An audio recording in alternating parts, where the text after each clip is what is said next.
Enough. Furious Princess Anne finally puts her foot down as Harry threatens monarchy with spare two. Hello truth seekers and welcome back to our channel where we reveal the shocking truth behind the glamorous world of Prince Harry and Meghan Markle. Ladies and gentlemen, we're back to some thrilling royal drama as Princess Anne is officially fed up with her treacherous nephew Harry. According to my palace sources, Anne was the one who rallied the troops to stop Harry's threat of a sequel to his tell-all book. She called an emergency summit with the King, Queen Camilla, William and the rest of the senior royal family, asking them to get ahead of his actions before falling into a full-blown crisis.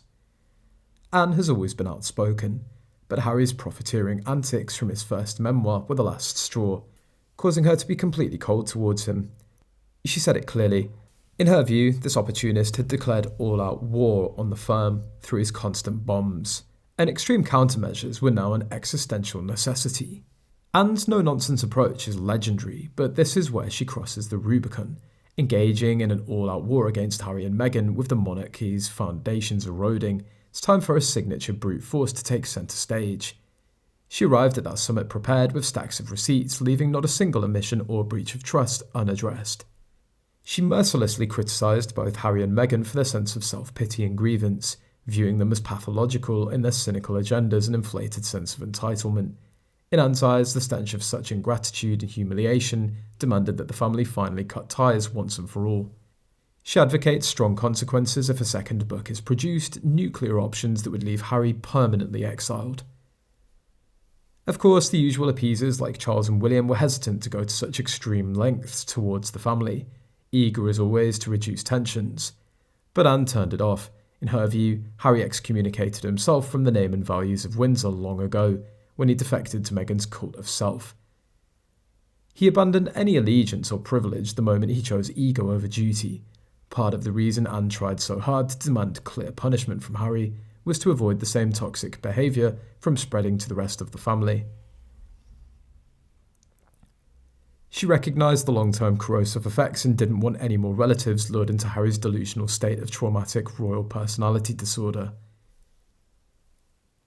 Anne insisted that the entire burden of the King's disgrace fall on Harry as an example. Inspired by the Pope's handling of Martin Luther's rise, she's pushing for a modern-day equivalent of excommunication, legal financial bonds, all stripped of mourning.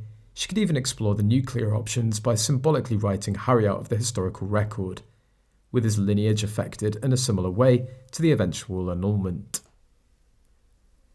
Of course, more pragmatic voices were aghast at Anne's proposal, but in her mind, it was the only way to vigorously protect the integrity of the institution for future generations. Any hesitation now is tantamount to accepting the collapse of the entire monarchy.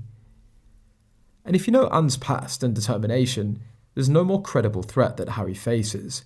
This is the woman who famously put a Buckingham Palace security officer in a standstill until he called his uncle, earned respect from the Uruguayan military and shrugged off a would-be kidnapped with the greatest contempt imaginable from the British.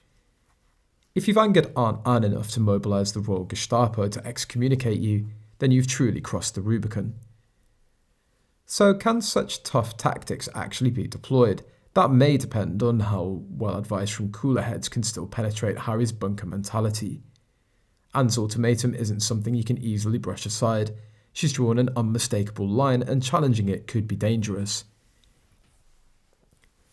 At the very least, it's refreshing to see someone in the company show faith and determination against Harry and Meghan's eternal antagonism. Enough of tiptoeing and appeasing. Anne's scorched earth policy embodied a monarchy that was finally able to stand tall and defend its dignity. Even if they're not completely excommunicated, the deterrent value of such unyielding brutality shouldn't be underestimated. The adults have finally escaped these scheming killers.